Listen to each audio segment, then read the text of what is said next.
suara kamu mirip ini band Maroon 5. Siapa itu? Pernah gak sih ngeliat di SP ada kalau misalkan artis mau rilis lagu, dia cuman judulnya abu-abu, yang gak bisa diklik tapi orang tahu, bakal ada rilisan nih. Iya. Aku kira ketika itu dipencet akan jadi seperti itu. Ternyata tidak. Ternyata pre-release. This Time I Know keluar, seminggu kemudian It's Gonna Be Okay keluar. Wah, kacau. Hai Singers, ketemu lagi dengan saya Indra Aziz di Vokal Plus. Bebaskan suaramu. Hari ini kita katakan vokalis favorit sih. Ini bener-bener, welcome man. Welcome, thank you Coach Indra. Ahmad Abdul everyone.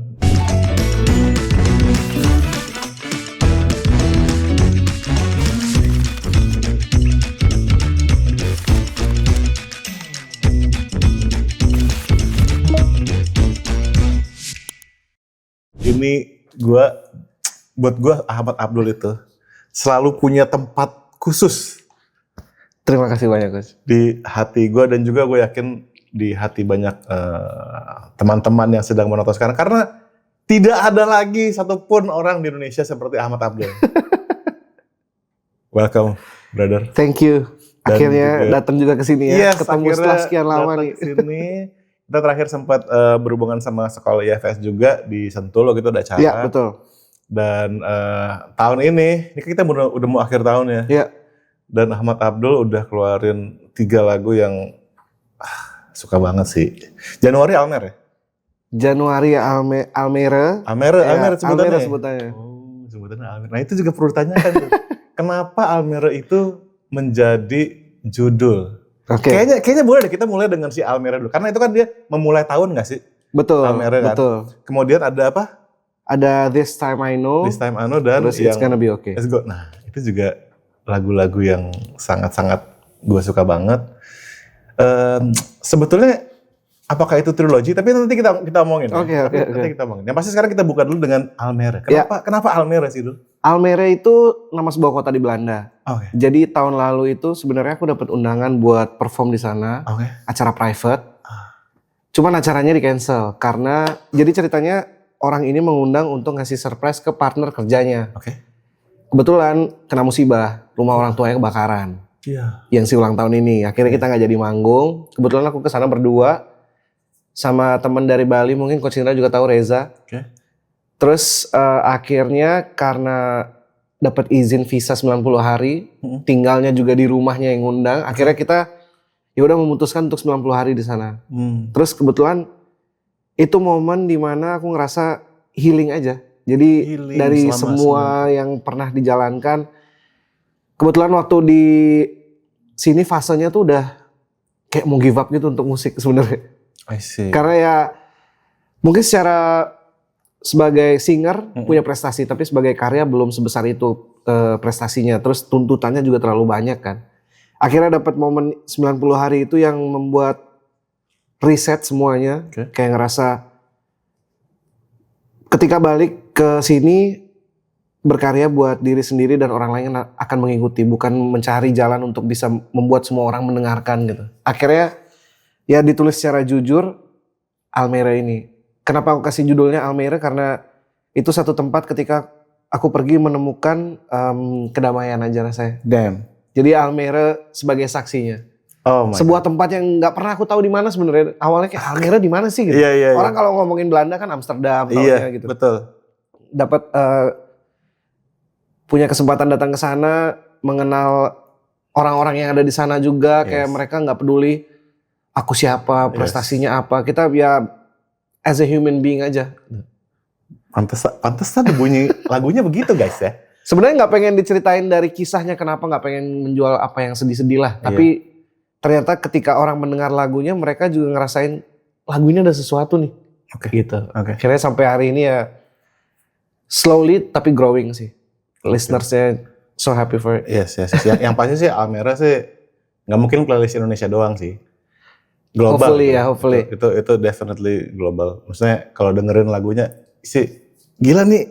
Ya itulah. Makanya tadi saya bilang guys, tidak ada Ahmad Abdul lagi selain Ahmad Abdul. Perbandingannya apa? Maksudnya dari mana lo? Kenapa lo merasa Almere itu tempat lo tenang? Apakah ini kelanjutan dari Broken? Enggak ada hubungannya. Enggak ada hubungannya. Betul, enggak ada hubungannya. Oke. Kalau Broken kan karena keseluruhannya cinta. Oke. Ya dari kisah mungkin pribadi, dari teman-teman sekitar juga waktu itu Iya. kebetulan lagi fase-fase sharing. Tapi kalau Almera ini lebih ke personal sih. Perjalanan bermusik, karir. Yang ngerasa banyak banget tuntutannya. Dari segi komentar mungkin di sosmed atau orang-orang di sekitar yang baru kenal juga kayak lo dari ajang pencarian bakat tapi lagunya kok nggak sama-sama teman-teman yang lain mungkin pencapaiannya. Bukan tujuan berkaryanya di situ ya. Oke. Karena secara lagu juga mungkin Coach Indra tahu dari awal memang berbahasa Inggris beda dari teman-teman yang lain. Yes. Aku ngerasa kayak ketika punya kemampuan itu kenapa tidak disalurkan aja. Tapi kan masih ada aja orang yang berpandangan lo so Inggris terus menulis lagunya juga tidak sesuai pasar gitu. Oke. Tuntutannya mungkin lebih ke sana. Akhirnya merasa itu semua jadi beban ketika dapat momen untuk 90 hari mungkin disuruh menenangkan diri nih. Coba cari tujuan berkaryanya untuk apa. Sampai akhirnya nulis Almera. Ya aku ngerasa lebih tenang aja. Untuk berkarya kayak rezeki udah pasti ada yang ngatur lah. Jadi tinggal dibikin apa yang sesuai yang kita mau. Itulah kerennya ya. Dan yang pasti memang tahun 2025 ini kita melihat sesuatu dari Ahmad Abdul. Plus juga karena Ahmad Abdul di sini label sendiri loh. Iya, independent artist. Abstract. Abstract itu sebenarnya karena waktu itu disuruh ngisi labelnya apa. Jadi aku kayak abstrak udah gitu aja. Gokil. Nah ini juga mesti gini dulu. Video ini tuh, podcast ini, program ini adalah untuk menginspirasi teman-teman yang juga pengen jadi musisi, pengen nulis lagu. Dan menurut gue Ahmad Abdul adalah sosok yang sangat patut untuk dipelajari dan dikuliti perjalanannya. Karena maksud gue gini, lo kayaknya udah ngalamin semua dong. Kurang lebih mungkin Kurang lebih begitu ya. Lo pernah jadi solois, pernah jadi anak band. Betul. Juga, ya kan? Pernah main kafe, ya kan? Pernah di ajang-ajang pencarian bakat. Ya. Iyalah, siapa yang gak tahu ya kan? Pernah juga di label mainstream, ya kan? Pernah juga bahkan membuat apa sih istilahnya tuh?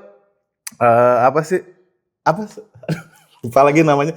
Pokoknya kalau kita menggunakan nama lain dalam musik kita. Ya kurang lebih seperti itu. Iya, pernah juga. Jadi kayaknya Ahmad Abdul tuh udah ngalamin segalanya gitu. Ya, dan ini yang pengen kita share ke teman-teman. Boleh. Dul, tadi kita ngomong sedikit tentang 2025, tapi boleh nggak kita mundur? Boleh. Mundur ya? Ya. Oke, biar teman-teman tahu nih. Mau dimundur sampai mana nih? Sampai sejauhnya. Sampai band Nullify. Tapi Dul ya. Kenapa dari mana sih Ahmad Abdul itu? Ahmad Abdul itu dari mana dan kenapa kok Ahmad Abdul sangat internasional gitu dari awal? Dari awal gue kenal Ahmad Abdul tuh udah internasional banget tuh. Dari mana dulu bisa gitu, Dul? Mungkin referensi dari kecil kali ya untuk dengerin lagunya. Aku jujur nggak terlalu tahu banyak lagu Indonesia. Terus lagu yang akhirnya ketika ngedengerin pas zaman-zaman sekolah juga kebanyakan influence-nya dari luar. Ya salah satu genrenya mungkin emo, pop punk, post hardcore kayak gitu-gitu. Makanya terbentuklah Nullify itu. Karena zaman itu nggak sama sekali pop. Berarti rock tuh? Rock. Roots-nya rock. Roots-nya rock. Terus dari situ juga karena banyak genre yang mempengaruhi. Aku ngerasa proses belajarnya juga banyak di situ. Untuk dapat dari semua genre dipelajarin mungkin secara penulisan lirik, terus muscle memory untuk ketukan musik atau apapun itu ya sampai sekarang masih ke bawah. Sampai akhirnya kebentuklah Nullify itu. Nullify itu awalnya dibentuk karena gemes mungkin. Waktu itu kayak zaman sekolah kita kan kalau recording itu live tracking kan. Untuk murahnya. Akhirnya ketika waktu bikin band itu rasa kita boleh gak sih bikin satu lagu yang penting hasilnya bagus. Jadi untuk tracking apa sih istilahnya kalau recording itu per track lah.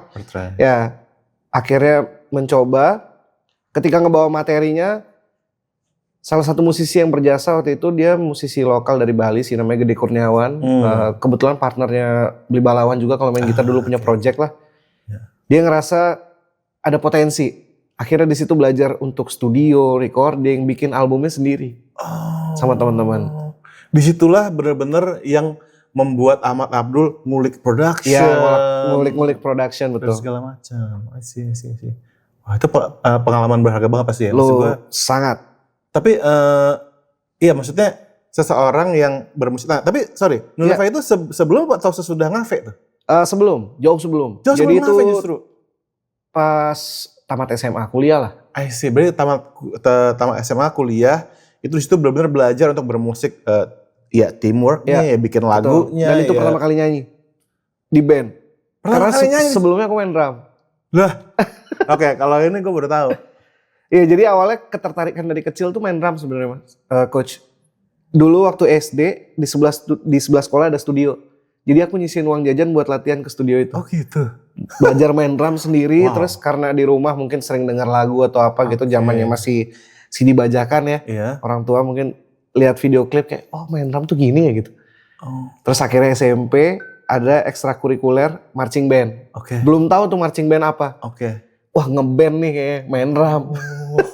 Aku pilih lah marching band itu. Gila. Sampai di situ pertama kali disuruh megang simbal. Yang cuman gini-gini Simbal. doang. Iya kan. Iya. Simbal, ih boring banget nih.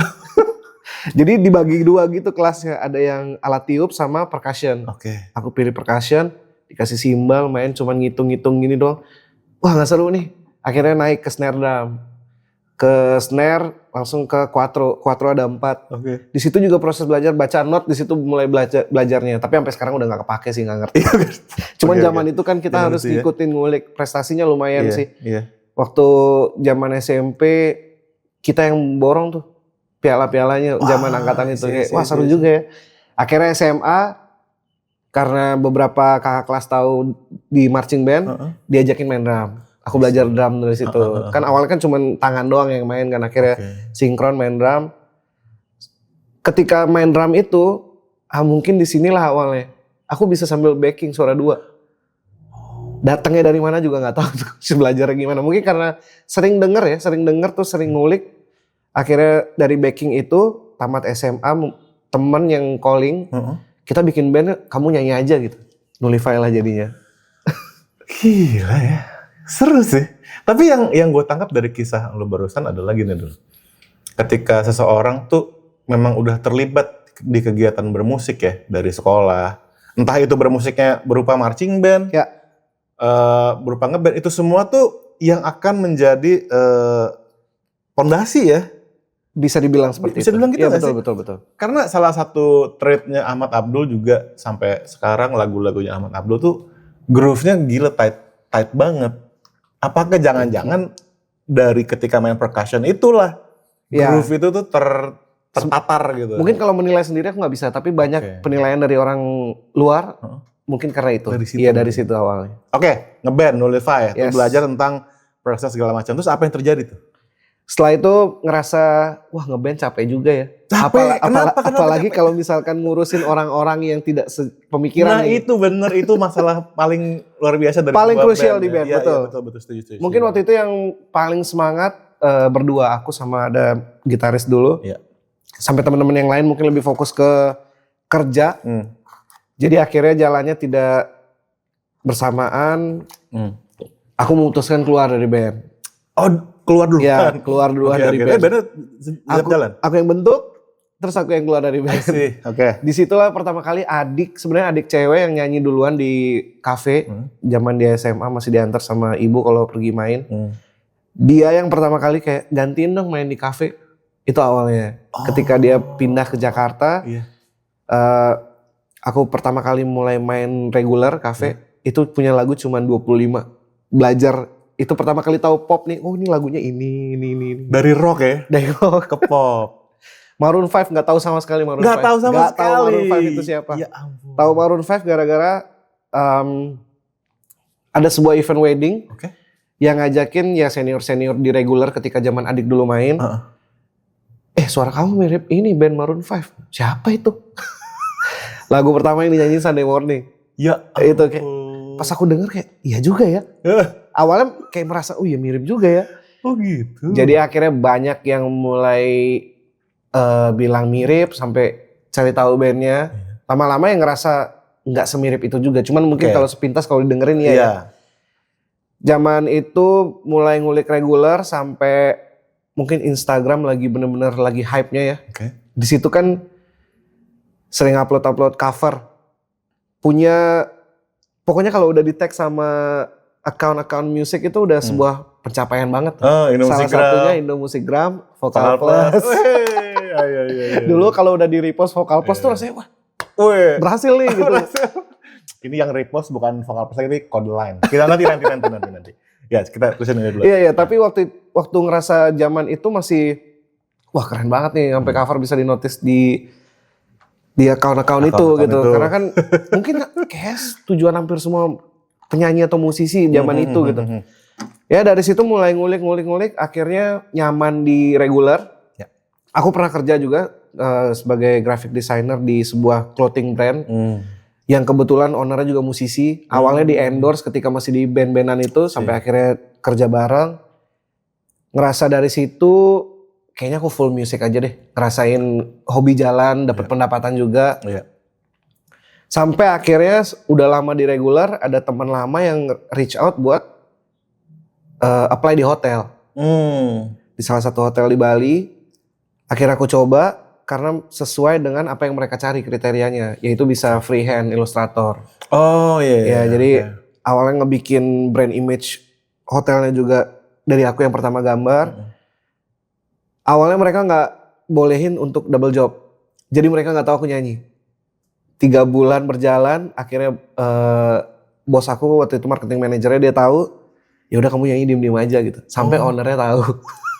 Ketika ownernya tahu, aku kira wah udah selesai nih kerjaan nih. Dia malah kayak kamu hari apa kosong main di sini aja. Wow, oke. Itu lucu sih. Ya prosesnya akhirnya belajarnya dari situ berbarengan. Regular buat aku selain mendapatkan pendapatan juga banyak belajar tahu lagu, muscle memory. Dan akhirnya muncullah tahun-tahun ajang itu, ajang pencarian bakat. Oke, sebelum kita ke ajang. Sebelum kita ke ajang. Ini banyak hal yang sebenarnya menarik sih yang gue tangkap ya. Maksud gue, lo musisi yang aktif bermain dengan banyak, tentu lingkungan lo musisi semua dong akhirnya kan, anak-anak musisi lah gitu. Dan lo juga bekerja yang di luar musik juga. Maksudnya itu adalah realita yang banyak orang jalankan di saat ini dan Betul. itu ya buat lo hal yang biasa-biasa aja kan waktu itu kan. Tapi yang pasti gue pengen tahu juga apakah ini nyambung apa enggak nih? Apakah lo sebagai vokalis dan musisi yang aktif di Bali waktu itu yang membuat gaya nyanyi lo dan cara pengucapan lo itu internasional banget? Kalau misalkan dibilang ada hubungannya sih, aku rasa enggak ya coach. Karena tidak semuanya juga seperti itu. Ya bukan bilang sendirinya seperti itu, banyak yang lain juga. Tapi balik ke pribadi masing-masing sih. Kalau memang mau ngulik atau benar-benar untuk melatih pronunciation terutama. Iya, itu dia. Itu dari diri sendiri sih. Tapi bukan cuma pronunciation dong. Tapi dari taste juga kali. Taste sama apa gimana ya? Karena gini, beda ya, orang pronunciation-nya bagus. Tapi dia phrasing-nya nggak otentik, ngerti nggak? Iya, kayak paham, ini paham, harusnya katanya nggak di sini nih. Paham. Kata ini tuh nggak gini tahu gitu. Tapi lu tuh bisa gitu loh, kayak ini nggak ada seneng loh coach bahas ini. Jarang yang bahas itu. Beneran, ini penting ya, ini penting banget. Lu tahu deh pokoknya kalau orang yang nulis lagu bahasa Inggris, cuman dia bukan seorang yang sehari-hari menggunakan bahasa Inggris. Nah kalau lagu-lagu lu tuh enggak, semuanya tuh masuknya tuh phrasingnya tuh di tempat yang menurut gue ya tepat gitu. Tapi kalau lo merasa itu bagian dari emang sesuatu yang lo kulik aja ya, betul. Regardless apakah itu di Bali atau di mana, artinya teman-teman dimanapun kalian berada, kalau kalian ngulik, betul, itu tidak berasal dari lingkungan kalian berasal, enggak juga. Yang penting dari diri sendiri sih keinginannya untuk ngulik. Ya, aku mungkin dari belajarnya dari film, nonton film kan mereka juga kalau misalkan untuk pronunciation kan ada nadanya juga tuh kalau untuk ngomong gimana enaknya gitu.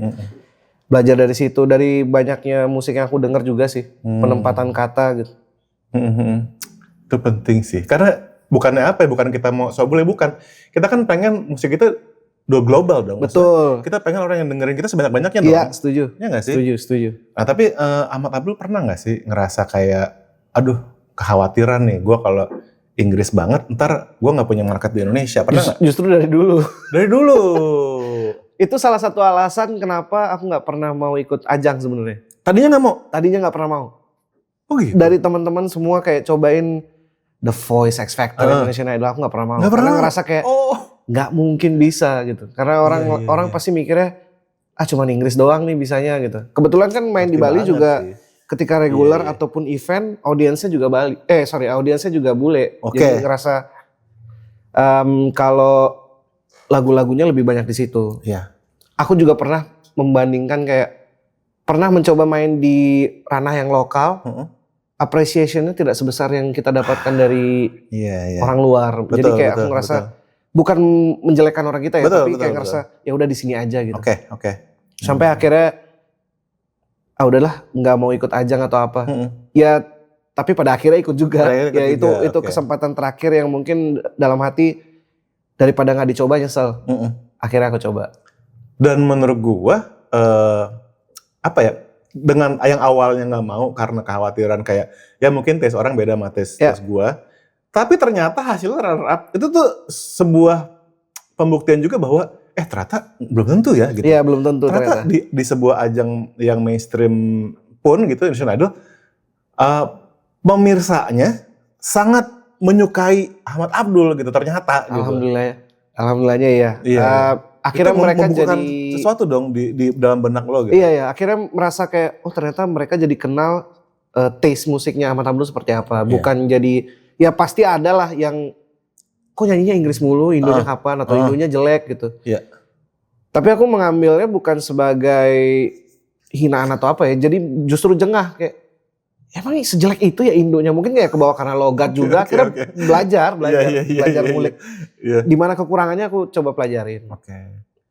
Aduh itu pengalaman yang sangat menarik sih dari seorang Ahmad Abdul. Tapi pengalaman apa dari Indonesian Idol yang menurut lo penting atau membuat Ahmad Abdul tuh berubah atau yang lo bawa sampai sekarang lah pengalamannya gitu? Kalau yang aku bawa sampai sekarang itu sebelum nyanyi vokal warm up. Dari saya ya? Iya. Oke. Sebenarnya lucu banget waktu masuk Idol pas ketemu Coach Indra, aku ingat banget tuh kata-kata pertama kayak akhirnya nyampe juga lu kesini ya. Aku ingat banget tuh kata-kata itu kayak wah ini nih ya. Aku juga dalam hati kayak akhirnya ketemu juga nih. Juga. Ternyata butuh proses yang panjang buat sampai ketemu, kenal, dan sampai hari ini pelajarannya masih ke bawah sih. Oh gitu. Iya. Terima kasih banyak Coach Indra. Wah luar biasa. Gue pengen tahu juga, tentu di Idol kan lo ketemu banyak makhluk-makhluk penyanyi-penyanyi. Oh bukan lagi makhluk itu. Iya kan? Luar biasa lah. Yang tentunya di Grand Final, ini gak apa kita ngomongin masa lalu dikit ya. Lo bertemu dengan seorang technical singer banget, itu Maria kan. Yang mana very technical, sementara Ahmad Abdul adalah yang kata gue nih, bukan technical tapi storyteller. Oke. Gitu.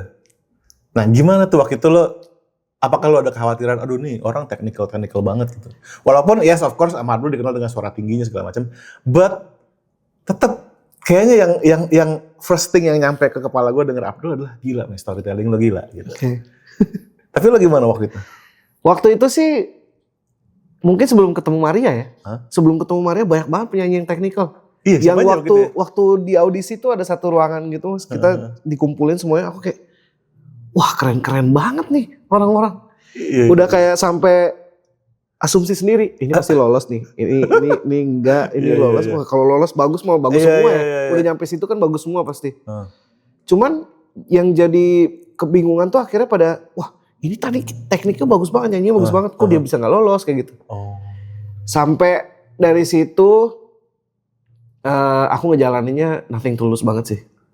Kayak kalau pulang ya udah, pulang ya udah, nggak ada yang disesalin juga udah dicoba kan. Iya. Tapi ternyata rezekinya sampai ketemu Maria di Grand Final.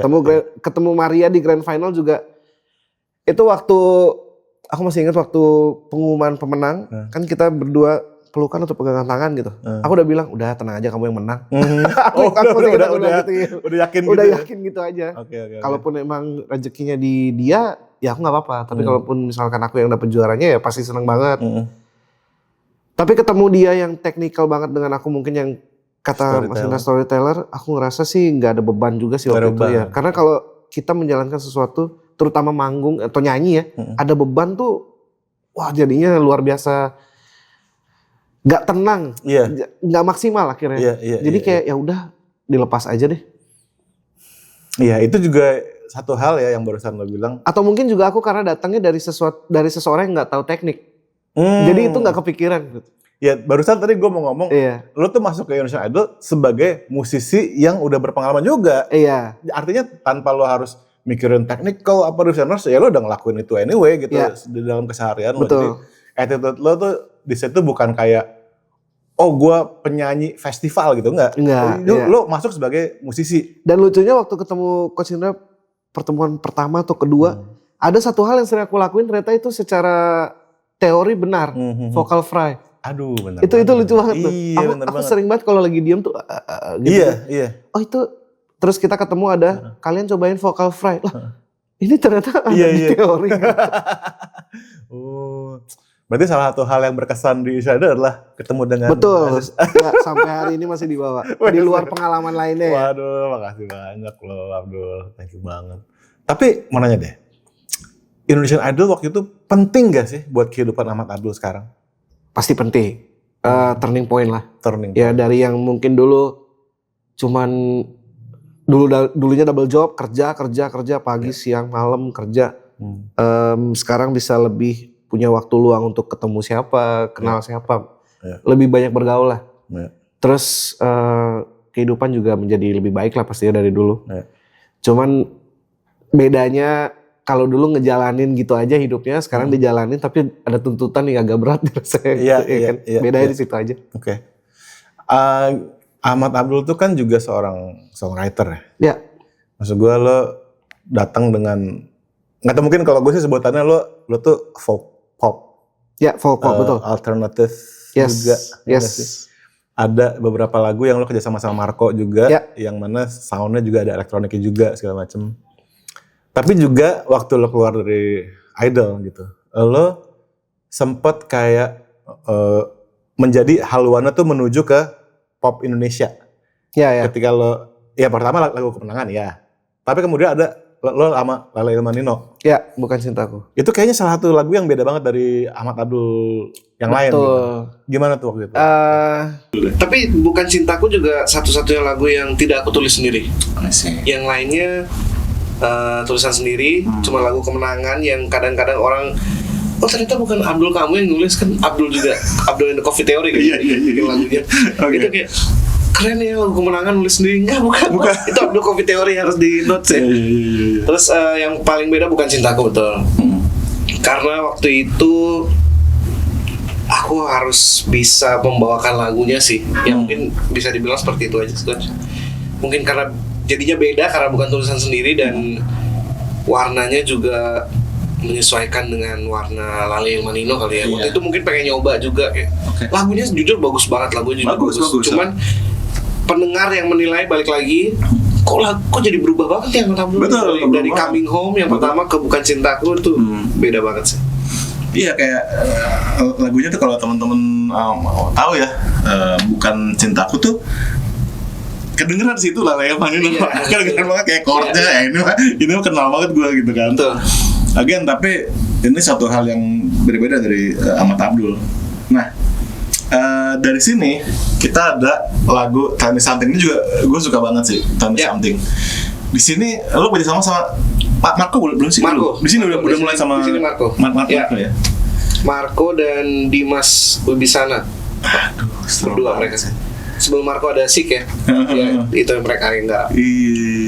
Sebelum apa Sik Music by Sik ya. Ceritain dikit dong tentang Tell Me Something. Jadi Tell Me Something dari setelah Bukan Cintaku yang ngerasa ini beda banget nih. Betul. Akhirnya pengen nyoba yang ada sentuhan R&B-nya. Nah ini. Waktu itu dapat masukan kayak, lo kenapa sih nggak bikin yang ada sentuhan R&B? Jujur aku R&B, apalagi disuruh apa sih namanya? Lips and Runs. Takut. Iya. Lips and Runs itu bukan ranah saya, tapi dari dulu aku ingat banget ada pesan ketika kita tidak bisa membawakan lagu itu sesuai dengan originalnya. cari gayanya untuk bisa kita bawakan dengan gaya sendiri. Aduh, penting banget. Jadi itu aku selalu terapin itu. Aku nggak tahu aku dapet dari mana, atau mungkin ngarang dari kepala, tapi aku gimana caranya. Misalkan ada lagu riffs and runs, kita bisa bikin riffs and runs tapi dengan gaya sendiri yang mungkin lebih pendek lah, atau dicari gayanya sendiri. Jadi sampai hari ini kebawa lah itu. Tell Me Something mungkin secara nyanyinya tidak yang R&B banget, pure R&B, tapi secara musik ada sentuhan R&B-nya. Tapi gaya nyanyinya kembali mungkin aku coba dengan gaya sendiri ya. Storytelling seperti kata Sinda. Itu yang penting, guys. Itulah makanya sekarang gini loh, semua lagu ya, kalau udah Ahmad Abdul yang nyanyiin, ya jadi punya dia. Itu menurut gua hal yang kita semua harus jalani, guys.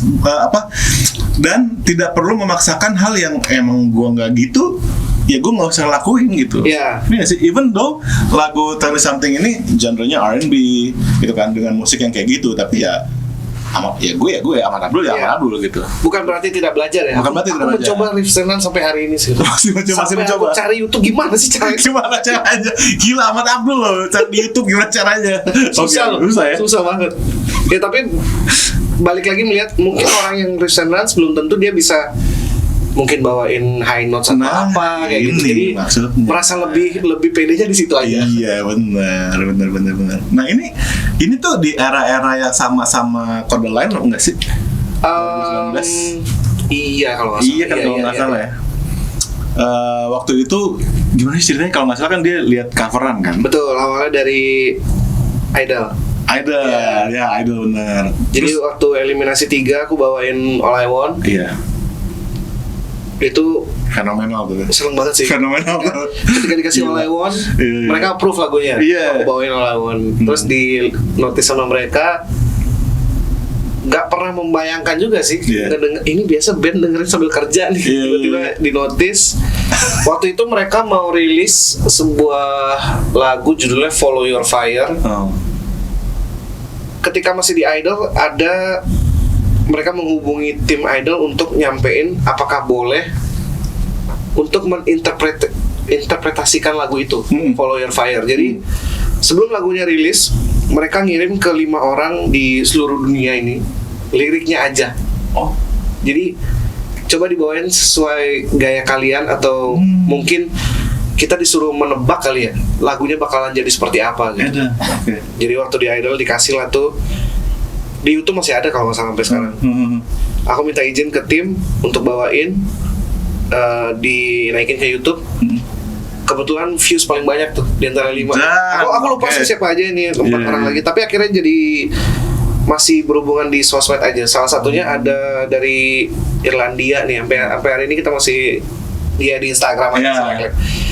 Terus keluar dari situ, Kode Line tour ke Indonesia kan, ke Jakarta. Aku inget banget lagi main di G-Expo itu, Java Jazz kayaknya. Dari situ hari yang sama ngebut banget ke Senayan buat ke acara mereka. Karena vokalisnya Richard DM mau nyanyi bareng nggak? Itu sempat awalnya nggak mau di blow up ke publik lah. Tapi akhirnya ketahuan sama IO-nya. Jadi Hamin berapanya di beberapa TV dibahas. Tapi si Steve-nya reach out personal DM, besok nyanyi dong, mau nggak All I Want gitu. Masa iya ditolak? Gak mungkin lah ya.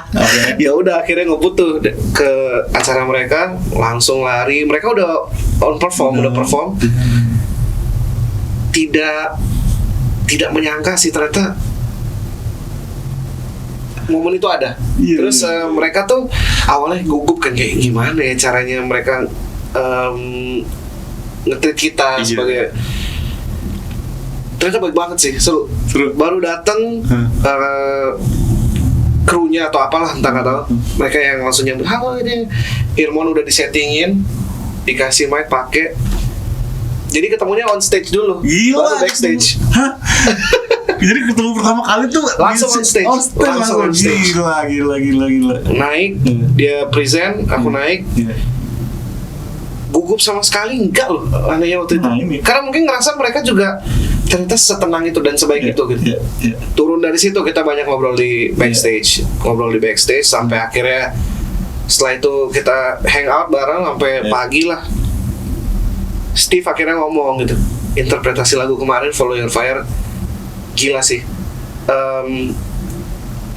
Kamu lebih kode lain daripada kode lain sendiri. Karena Follow Your Fire waktu itu beda banget dari kode lain yang kita dengerin. Mereka mungkin lagi explore kali ya sound dan lain-lainnya. Itu beda banget sama kode lain yang orang tahu. Dan pas ngeliat komen-komennya juga banyak yang ngomong gitu. Itu cap approval yang sangat-sangat berharga guys. Tapi ngerasa bisa kenal, bisa ketemu, terus apalagi nyanyi bareng tuh ya nggak pernah ada lah di list gitu. Jadi kayak ngerasa emang hidup nih nggak ada yang tahu. Nggak ada yang tahu sih. Tapi gue tahu sih kenapa Ahmad Abdul, kenapa lo nggak senervous itu pas lo naik panggung. Karena hawa kalian tuh satu spesies sudah, sama-sama musisi, sama-sama anak band, iya, gak sih? Mungkin. Oh, jadi kayak begitu naik panggung, ya gue lagi nge-band aja. Iya, justru nervousnya malah setelah. Karena ketemu kan ngobrol ya. Ini artis internasional. Iya benar. Tapi pas di panggung mah udah nyanyi aja gitu kan. Betul, nyanyi aja. Itu sih, itu yang menurut gue penting tuh. Maksudnya kita sebagai penyanyi, sebagai musisi emang harus sering-sering dikelilingi sama musisi, bergaul di lingkungan musik, ya supaya kalau tiba-tiba terjadi kejadian tak terduga seperti yang lo alami itu, ya lo udah part of the ecosystem, you're part of the species gitu loh. Justru kadang gugupnya itu sebelum dan setelah. Kadang kan kalau misalkan aku datang kemana gitu melihat teman-teman yang lebih jago secara musik, baik teori ataupun praktek, wah ini kalau dipanggil gimana ya, itu nafasnya kebangetan banget. Masa? Bener. Tapi kalau udah nginjek kaki di stage depan mic, itu udah beda. Ya, itu udah kayak jadi orang lain. Bener guys. Turun dari situ balik lagi nafasnya. Tadi gimana ya, bener nggak ya? Oke, sorry tadi ada sedikit technical problem, tapi karena kita podcastnya metal banget, kita lanjutin ya. All good ya. Oke, tadi kita lagi ngomongin apa sih sampai lupa? Terakhir kode lain. Kode lain. Iya, manggung bareng kode lain itu. Tapi kenapa nggak berlanjut ke studio sih? Kendalanya apa? Kurang tahu sih kalau itu. Oke. Kayaknya mungkin karena under label atau apa, nggak tahu lah kalau masalah itu ya. Pasti agak complicated lah ya. Iya, agak complicated sih. Tidak semudah itu untuk sebuah kolaborasi dijadikan official. Iya. Bahkan banyak perjanjian-perjanjian lah yang mana itu udah urusan mereka yang ngurusin birokrasi dan segala macam. Betul. Kita hanya sebagai yang menjalankan aja. Tapi ya gue lebih tertarik sama Ahmad Abdul yang masa kini. Cuman sebelum ke masa kini gue mau nanya dulu satu hal dong. Ya. Abda. Gitu. Kita agak loncat sih dari masa-masa lo di Universal ya. Yes. Terus ke Abda. Tentu ya teman-teman tahu ya kalau di Universal kemarin juga Abdul sempat keluarin lagu-lagu sama Marco sama teman-teman yang lain juga. Soundnya juga menarik tuh. Itu satu hal yang beda juga tuh. Ya. Dari Abdul yang sebelum-sebelumnya yang folk pop segala macam jadi kayak pop yang kayak city pop gitu kan. Ya. Nah kemudian Abda nih. Gitu. Nah Abda ini downfall sih sebenarnya. Abda justru downfall. Maksudnya gimana? Itu lahir di masa-masa COVID ya. Mungkin yang bisa dibilang semua orang struggling. Semua, aku yakin semua struggling sih. Baik si pelaku bisnis yang mungkin mikirin karyawan-karyawannya, kita pelaku seni yang tidak punya wadahnya. Jadi ketika COVID, aku memutuskan untuk keluar dari label, menjadi musisi independen. Dengan alasan ingin tetap berkarya, mengeluarkan karya karena sudah memutuskan untuk tinggal di Jakarta. Mencobalah dengan nama Abda itu. Mungkin karena ketakutan akan balik lagi birokrasi dan lain-lain. Yes. Yang mungkin juga salahnya dari aku. Cuman dengan alasan ingin berkarya, berjalanlah dengan nama Abda itu. Mengeluarkan sebuah mini album EP isinya 4 lagu. Yang awalnya aku kira kayak orang pasti akan dengerin karyanya tanpa peduli siapa di baliknya. Maksudnya Abda ini siapa sih gitu. Dan waktu itu juga mungkin jengah karena ya udah dengerin lagunya aja, nggak usah ngebahas fisik. Kan banyak juga orang ngerasa kayak kalau misalkan fisiknya kurang, mungkin dia tidak bisa menjadi seseorang. Dari situ merilis mini album itu kayak ya udah orang-orang coba dengerin lagunya dulu deh baru cari tahu siapa di baliknya, mungkin ngerasa bisa waktu itu. Tapi ternyata murah. Dengan alasan karena birokrasi yang tidak tahu itu tetap jalan, aku rasa akan tetap bisa berjalan atau mungkin lebih baik, tapi ternyata tidak. Jadi orang berpikir siapa sih Abda nih, ngapain sih lu ganti nama, nggak ada kerjaan ya gitu, kayak gitu-gitu. Tanpa ya aku juga nggak bisa terang-terangan untuk ngomong semuanya kan. Kan ada halnya yang perlu kita simpan sendiri, ada yang bisa kita share. Betul. Sampai akhirnya followers di Instagram turun banget tuh. Waktu Abda itu? Abda parah. Itu jauh drastis turun. Aku sampai kayak, kok jadi gini gitu. Page baru semua Spotify untuk digital music. Itu gak semudah itu ternyata. Gila ya. Itu maksudnya sebuah keputusan yang amat sangat besar sih merubah brand itu. Betul. Nah waktu itu niatnya alter ego atau ganti nama? Waktu itu niatnya ganti nama. Untuk tetap bisa berjalan. Gila men. Tapi pada akhirnya merasa ini semua susah ya. Ya salahnya ada di aku juga. Tidak 100% kesalahan dilimpahkan pada orang lain. Ada kesalahanku juga. Ingin merubah nama, terus ingin tetap melanjutkan berkarya dengan apa yang aku punya waktu itu kan. Covid masa-masa susah. Untuk hire produser aku juga tidak mampu waktu itu. Akhirnya produce sendiri tuh. Pertama kalinya produce sendiri sama tim yang waktu itu ada.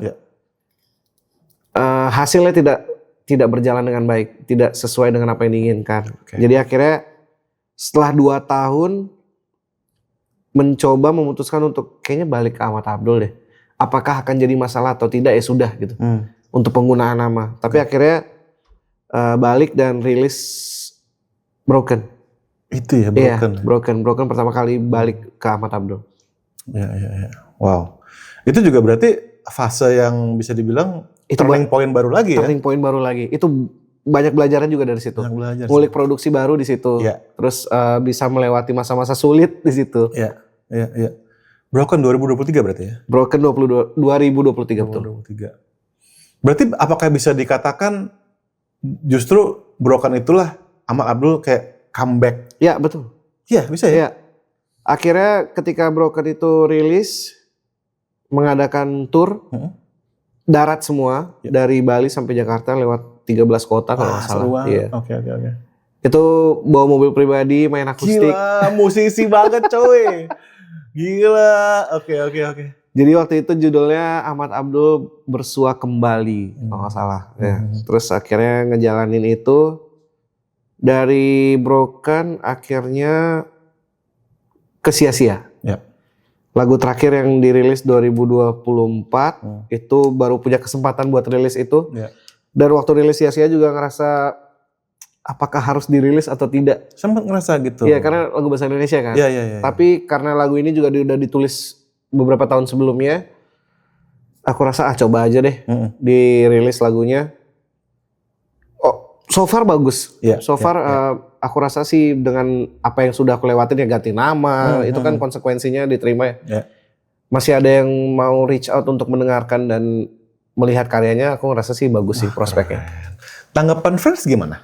Ketika keluar Sia-Sia, balik lagi ada yang suka ketika wah kira ngerilis lagu Indonesia nih. Tapi ada juga yang ngapain sih mas? Ada juga. Kenapa nggak Inggris aja? Dari titik itu, itu mungkin jadi salah satu yang aku bilang tadi tekanan ya. Tuntutannya banyak gitu. Sampai akhirnya ketemu 90 hari healing yang awalnya dibicarakan itu. Ternyata memang kita tidak bisa menyenangkan semua orang. Tidak bisa menyenangkan semua orang. Tidak bisa menyenangkan semua orang. Apapun yang kita bikin salah. Betul. Bahkan hari ini kita rilis lagu, besok udah ditanya lagu baru. Betul. Yang dimana mungkin mereka nggak tahu prosesnya tuh panjang kan, dari kita nulis, terus untuk bikin karya tidak murah, mahal sih. Itu dia memang waktu tenaga. Modal. Ya di luar waktu tenaga kita ngomong secara finansial, kalau secara angka itu tinggi banget loh. Apalagi kita yang mungkin tidak mampu untuk bikin sendiri, jadi hire producer. Aku udah melewati hire producer seperti apa, hasilnya udah dipastikan bagus, pasti lebih bagus. Kalau kita yang bikin sendiri kan ngerasa, kurang ini, kurang itu. Tapi dari semua yang udah dilewatin, akhirnya berpikiran, apapun hasilnya kita terima, yang penting kita udah coba berusaha. Ternyata setelah awalnya ragu, begitu dengerin hasilnya Almera kayak, ternyata kita bisa bikinnya gitu. Menarik banget sih. Memang Almere itu kedengeran kok Almere ke selanjutnya gitu ya. Ya. Ada hawa yang anjir nih. Akhirnya ketemu. Iya, ada hawa itu kerasa banget. Tapi apakah one day si Abda ini akan muncul dengan misalkan buat alter ego atau side project-an gitu mungkin nggak sih? Enggak sih. Enggak ya? Enggak. I see. Tapi apakah kalau lagi live pernah dibawain nggak materi Abda? Ketika masih jadi Abda ya. Oh. Tapi kalau sekarang udah enggak. Ya? Cuman masih dikenang-kenang aja kayak Gila, ini buat gue kisah yang keren sih. Tapi justru lucu sekarang kan punya 3 panggilan jadi. Ada Ahmad, Abdul, Abda. Lah, itu kayak punya nama sendiri di masing-masing timeline. Iya, tapi gue lihat di netizen masih ada yang komen Abda. Ada. Bahkan ya itu jadi tahu. Yang manggil Ahmad, teman lama.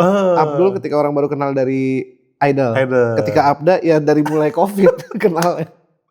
Iya. Oh, gila. Tapi itulah makanya gue tuh ngajak lo kesini Abdul. Karena biar teman-teman tahu gila nih pengalamannya Abdul ini udah ngalamin segala macem guys. Jadi apa yang dia sharing itu penting untuk kita ketahui. Oke. Dari Sia-Sia tentu Almere. Ya. This Time I Know It's Gonna Be Okay. Apakah ini sebuah trilogi yang berkesinambungan atau ini masing-masing? Enggak, ini masing-masing. Karena kalau kita lihat deh, actually bahkan Broken, Almere lo menenangkan diri, It's Gonna Be Okay lo bangkit. Kayak gitu, kesannya kan kayak gitu. Tapi kan? secara penulisan kalau misalkan dikaitin iya. Aku pernah bikin caption gitu. Oh gitu? Iya, bikin caption. Thank you for your love for Almere and this time I know it's gonna be okay. Yeah. Aku sempat bikin caption gitu. Tuh kan disambungin, emang bisa disambungin. Oke, ini gue tertarik banget juga sama It's Gonna Be Okay. Buat gue lagunya sedap banget. Ceritain dong nih lagu-lagunya nih. Mungkin dari This Time I Know dulu kali ya. Boleh. Ini pertengahan tahun ya? Pertengahan tahun ya, Mei. Ini Juni berarti kan? Iya. Oke. Jadi sebenarnya yang pengen dirilis duluan It's Gonna Be Okay. Pas hari ulang tahun. Karena lagunya temanya ulang tahun. Nah, tadi kan lo sempat bilang salah pencet tuh gimana maksudnya?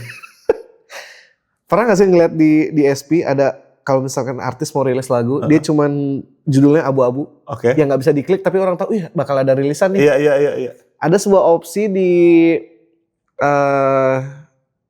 backstage gitu untuk sebelum masuk ke Spotify. Aku kira ketika itu dipencet akan jadi seperti itu. Ternyata tidak. Ternyata pre-release. Yang dia akan rilis sebelum tanggal yang ditentukan. Itu agak membingungkan sih waktu itu. Jadi aku pencet dua-duanya udah aku set.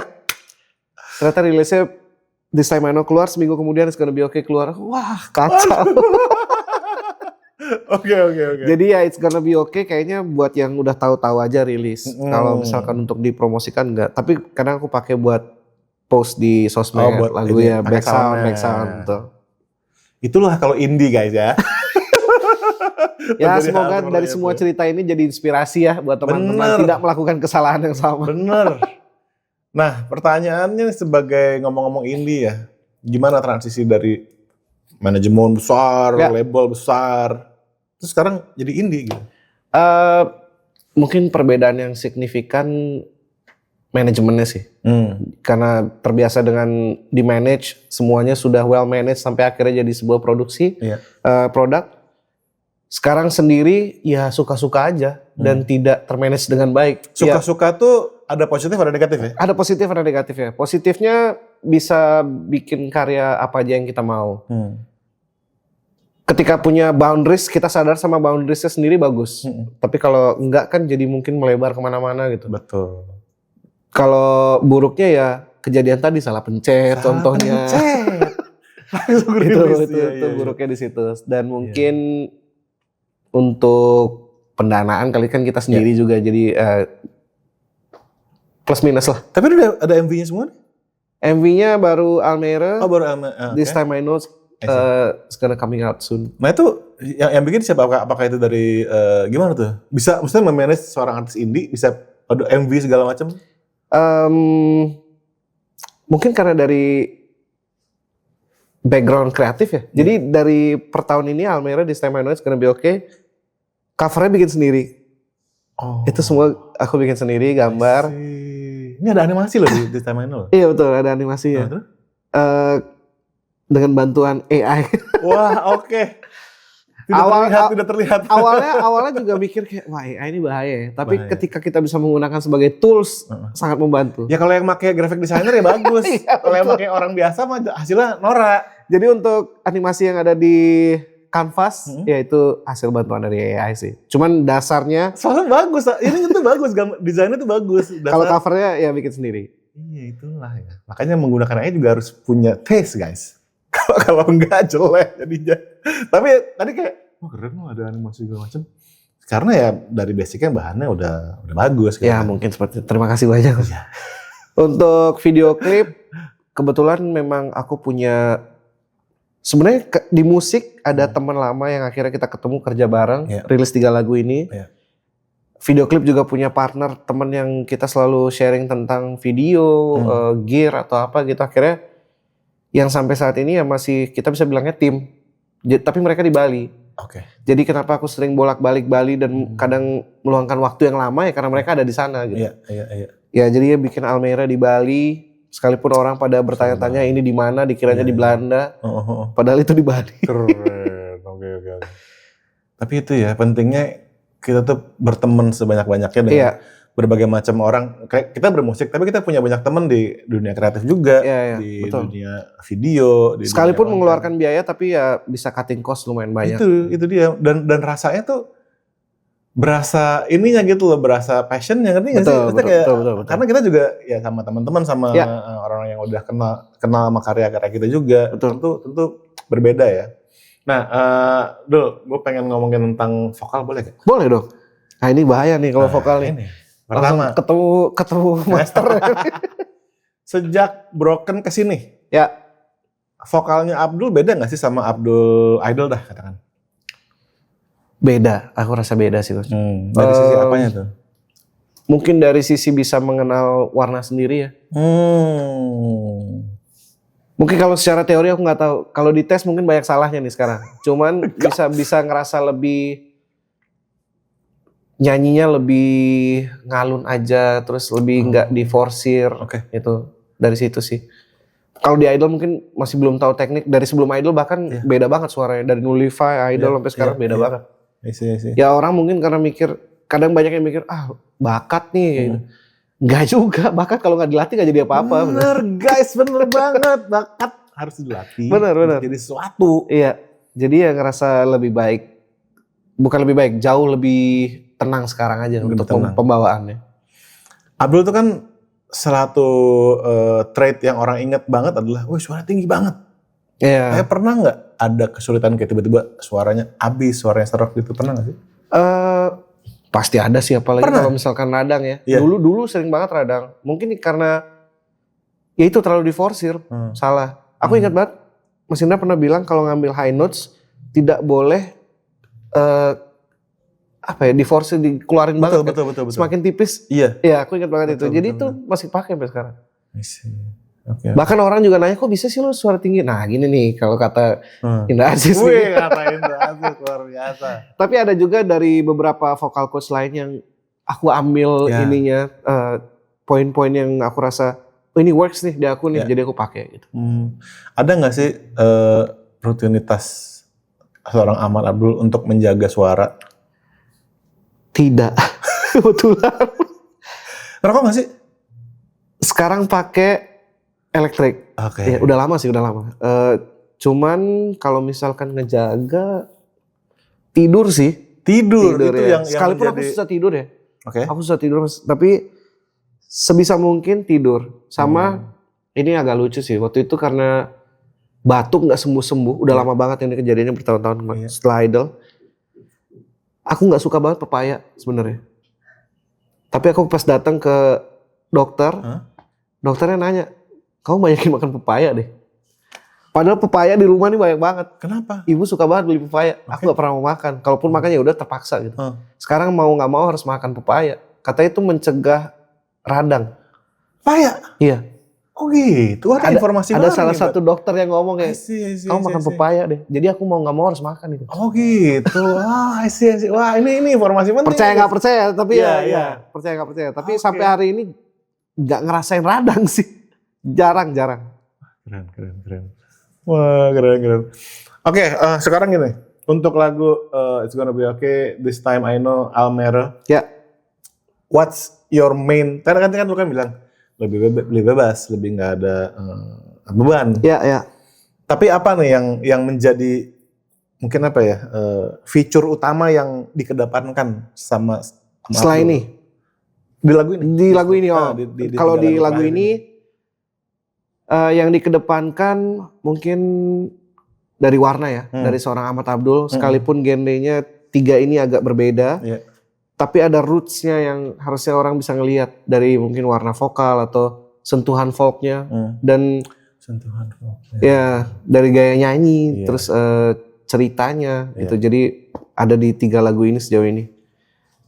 Dan pengen nunjukin warnanya aja sih, berbeda dengan teman-teman yang lain gitu. Berusahanya di situ.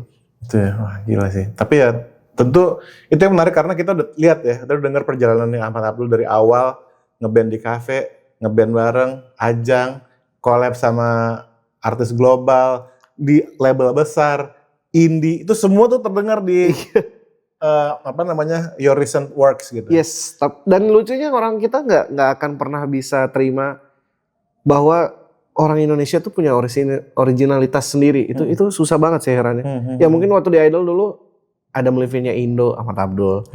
Keluar Almere sekarang James Blunt-nya Indonesia katanya. Terus Passenger-nya Indonesia. Oke. Enggak gitu. Enggak gitu. Ya. Itu bener banget sih, gue sering banget ngomong gitu. Sorry to say, tapi kenyataannya seperti itu. Padahal ya kalau dibilang bagus-bagus banget, talent di Indonesia ini nggak kurang sih. Bukan ngomongin diri sendiri ya, banyak banget loh. Banyak banget yang punya skill yang luar biasa, berusaha menunjukkan karakteristik masing-masing, tapi selalu dibandingkan dengan influence yang mungkin buat mereka lebih apa ya, mungkin scope-nya lebih gede aja. Ya kita mungkin referensinya dari mereka, tapi kan untuk menjadi seperti mereka udah pasti enggak. Pasti bikinnya sesuai dengan karakter sendiri. Nah itu, dari pengalaman lo ya, apa masukan lo nih buat teman-teman, caranya biar mereka nggak takut untuk keluarin karakter mereka sendiri gitu? Ya kenali warna diri sendiri dulu, kenali cari tahu sampai di mana, sampai ngerasa titik kayak wah ini nih, aku nih gitu. Terus terima masukan dari orang lain, tapi jangan dijadikan itu beban sih. Jalanin aja. Balik lagi, kita nggak bisa nyenengin semua orang. Kita nggak bisa nyenengin itu. Once itu keluar, kita nggak tahu hasilnya. Ada yang positif mendukung, ada yang tidak suka ya. Yang nggak suka ya udah biarin aja. Kita fokus ke yang suka aja. Gitu guys. Itu penting banget untuk kita bisa akhirnya mengembangkan karakter kita sendiri dan nggak usah lah dibilang ininya Indonesia, apanya Indonesia, enggak. Kita gitu loh. Makanya sampai sekarang guys, saya selalu bilang tidak ada lagi Ahmad Abdul di Indonesia, cuma ada satu Ahmad Abdul. Literally ya, ini sampai sekarang masih one of my favorite singer-songwriter. Thank you so much. Gitu. Beneran, beneran serius. Tapi Dul, what's next for you nih? Kita udah 2025 menuju 2026. What's next for Abdul? Sebenarnya kemarin lagi ngerjain album. Album? Iya. Full album? Full album, baru ngomong di sini nih. Dang, oke. Tapi masih lagi stop dulu karena ada sesuatu dan lain hal.